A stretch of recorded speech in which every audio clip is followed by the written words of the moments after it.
Imagine living with a brain that actively lies to you.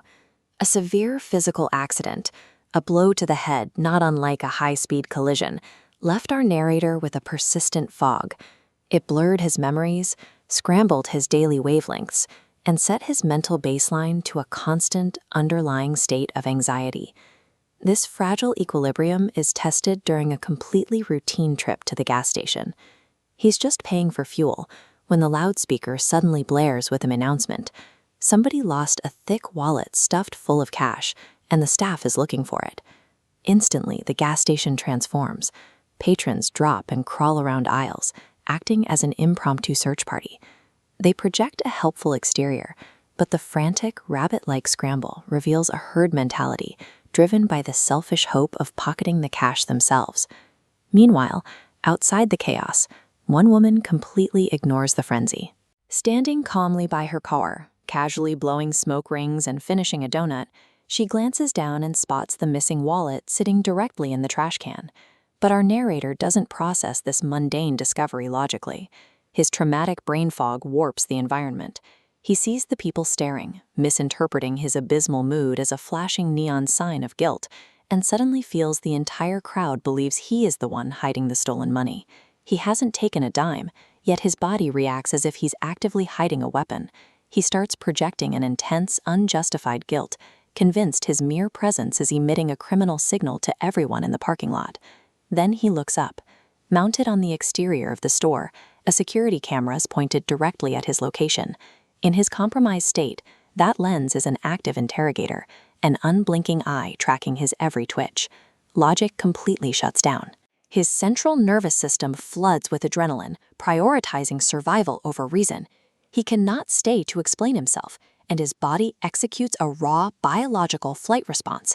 He bolts, and by choosing to run, he creates his own trap.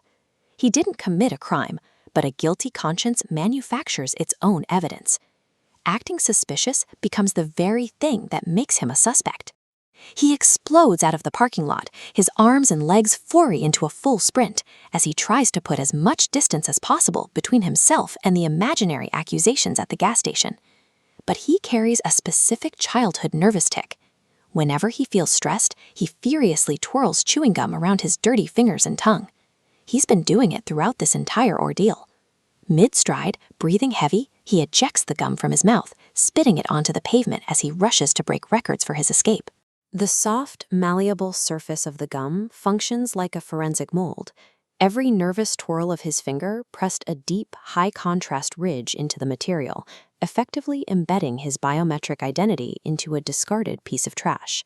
He fled because he was terrified of being wrongly accused. Yet, in the process of running away, he successfully manufactured and discarded undeniable physical evidence that any detective could use to place him right at the scene. Distracted by his own speed and paranoia, he completely misses a concrete parking block ahead. His feet clip the stump, killing his momentum instantly and sending his body violently crashing to the asphalt.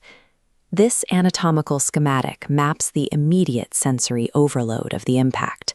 The violent collision sends a jolt that feels like raw lasers shooting from his shattered knees straight up to his brain, simulating a total neurological system failure. Soon, an ambulance pulls up. The paramedic steps out, takes one look at the savagely bleeding, skinned knees, and points out the utter absurdity of sustaining such brutal damage over a mere $19 gas station transaction. The narrator's physical trauma is a direct result of his psychological state.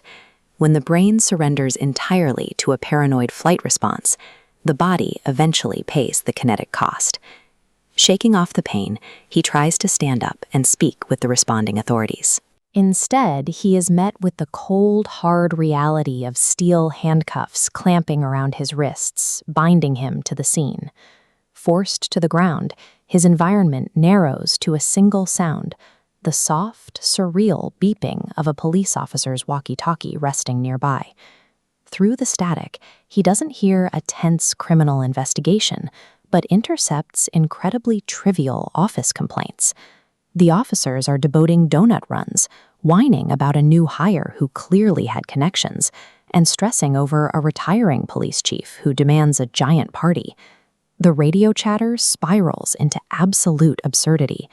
A voice confesses to sleeping with the boss's wife, bragging about slipping out like a phantom boss up a chimney, while another officer casually calls for the sleigh. He is lying in the dirt, bleeding, terrified of going to jail, while the people holding his freedom in their hands are entirely absorbed in mind-numbing petty workplace gossip. Panic peaks. He begs for his release, promising God he will go to church, give blood, and completely change his life, swearing up and down that he doesn't deserve this punishment. An officer casually interrupts the pleading. Smiling, he reveals the truth. Nobody actually thought he stole the wallet. The arrest was an elaborate stunt. They were just messing with him. In fact, the officer mocks him with praise, marveling at how he blasted off from the gas station like a NASA rocket, running so fast he probably could have caught the real thief if he tried. The final blow arrives as a cruel joke. Acknowledging that the narrator is innocent and remarkably tough for declining serious medical help, the officer playfully bets whatever cash is in that lost wallet that the injured man still can't break out of the police cuffs. The entire ordeal operates as a karmic trap. He isn't being punished by the law for a theft he didn't commit.